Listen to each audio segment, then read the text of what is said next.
everyone. Good morning and welcome to Money Wisdom, sponsored by Johnson Brunetti. I'm Natasha Lubchenko. We're teaching you smart ways to manage your money, and here with expert advice is Eric Hogarth, Johnson Brunetti partner. Eric, thanks so much for joining us. Good morning, of course. So today we are talking all about legacy goals. Can you explain to us first what this is?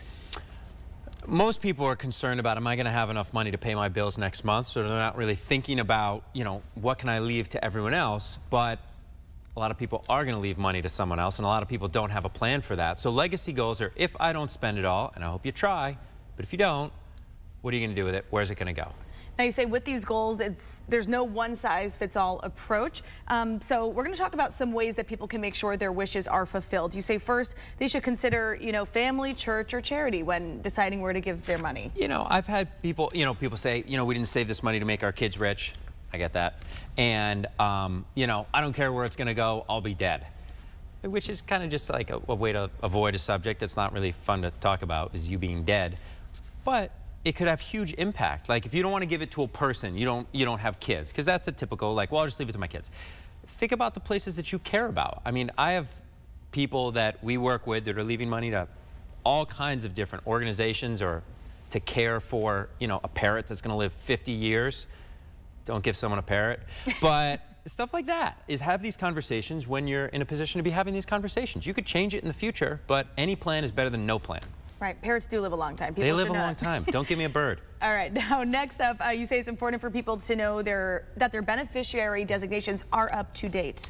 Yeah, because a beneficiary designation on a retirement account, let's say, is going to supersede your will. I'm not a lawyer, but if these two things say different things, you don't want them to say different things. And then your bank account. Well, a lot of people are like, well, at what age do I maybe list my kids on a joint account? But you can also have a TOD, a transfer on death, on your bank account. Well, that's a big deal, because anyone who's gone through probate, you probably don't want to do it again. So anything that you can do to make it easier is better. And this stuff doesn't even cost money.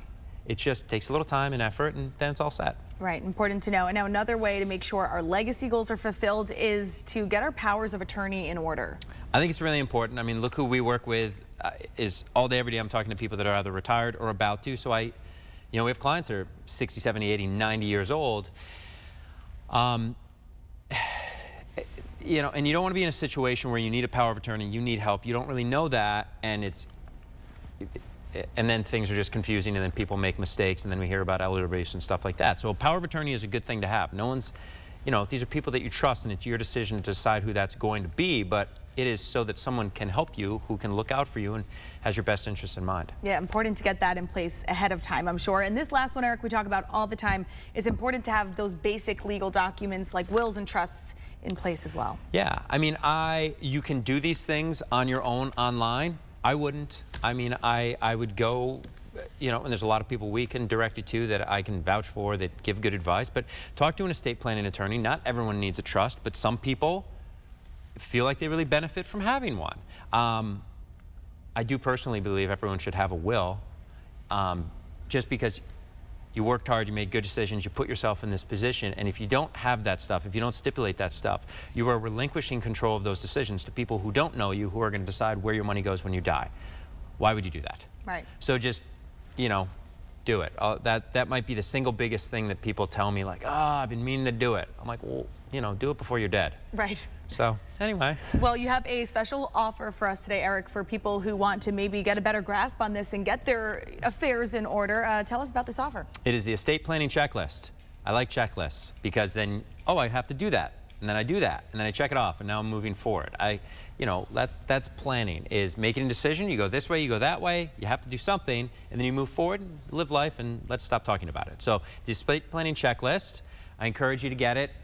Everyone should get it. It's at moneywisdomtv.com. It's free, and it will help people. It really does feel good to get that check off all the way down the list, right? Yes. All right, Eric Hogarth, Johnson Brunetti, thanks so much. You can, of course, visit moneywisdomtv.com to receive this offer. We'll see you back here tomorrow.